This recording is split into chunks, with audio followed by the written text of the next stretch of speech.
Anak-anak diserahkan ke sekolah, harus dididik dan lain-lain, tetapi wewenang orang tua mau gimana-gimana. Kan aneh. Ini adalah kegoblokan yang dipertontonkan. Lagi-lagi dunia pendidikan. Ini ada yang lagi viral, seorang siswa ketangkap merokok di sekolah, kemudian dikeplak kepalanya, entah ditempeleng atau apa. Karena anak itu ngadu ke orang tuanya nggak terima, lapor polisi. Secara detailnya saya tidak perlu bahas, tetapi garis besarnya poin aja. Yang pertama, kepala sekolah itu dicopot oleh gubernurnya, kalau nggak salah ya. Yang kedua, ini teman-teman sekolahnya yang 600 sekian orang ini mogok belajar, tidak masuk sekolah kompak sampai beberapa hari. Ini ada kejadian yang paling goblok, yang paling bodoh, yang paling fatal, menunjukkan penurunan moral. Bukan hanya moral anak didik, bukan hanya moral generasi, tetapi juga kesadaran dari para pemimpin kita ini. Para pejabat ini nggak sadar, nggak paham bagaimana caranya membentuk moral. Ini mempertontonkan bahwa di Indonesia ini semakin lama semakin mundur peradabannya. Ketika anak-anak di dunia pendidikan dalam masa-masa sekolah, aksi-aksi mogok seperti itu bukan bagian daripada demokrasi. Itu adalah wujud pemberontakan, pembangkangan yang seharusnya tidak terjadi, karena memang sekolah ini tempatnya mendidik. Bukan hanya akademis, bukan hanya matematika, bukan hanya membaca menulis, tetapi lebih kepada akhlak, moral, kepribadian, mental. Sekali lagi saya bilang, ini adalah kebodohan yang dipertontonkan. Lalu bagaimana setelah ini?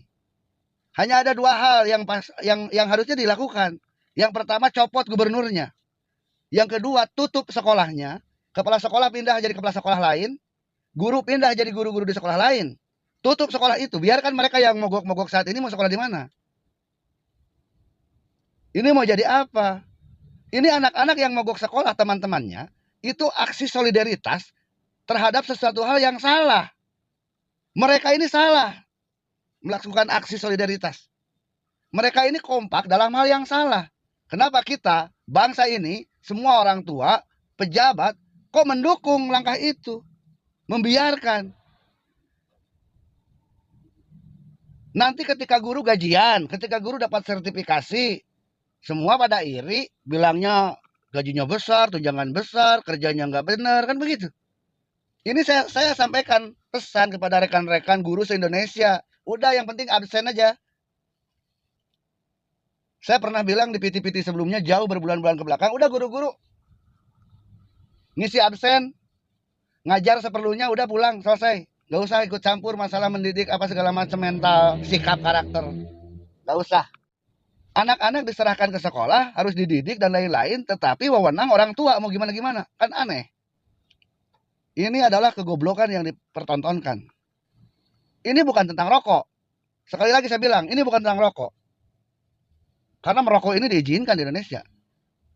Ini bukan soal hak atau tidak hak. Ini tentang moral, tentang etika, tentang disiplin. Jangankan di sekolah, di kantor-kantor umum saja ada tulisan no smoking, maka tidak boleh orang merokok di situ. Datang ke suatu puskesmas atau tempat kantor apa, BRI misalkan, bank, ada tulisan no smoking, maka kita sebagai orang yang punya etika, kita tidak boleh merokok di tempat itu. Nah, ini di sekolah, anak sekolah.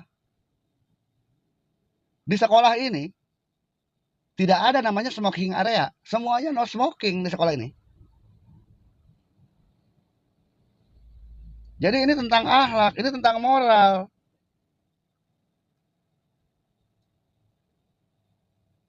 Saya SMA tahun 2000-an ke belakang. SMP tahun 90 sekian. Jangankan merokok di sekolah. Bisik-bisik ngobrol sama teman, ketika guru sedang menerangkan di depan aja kena tempeleng, dilempar pakai penghapus kayu,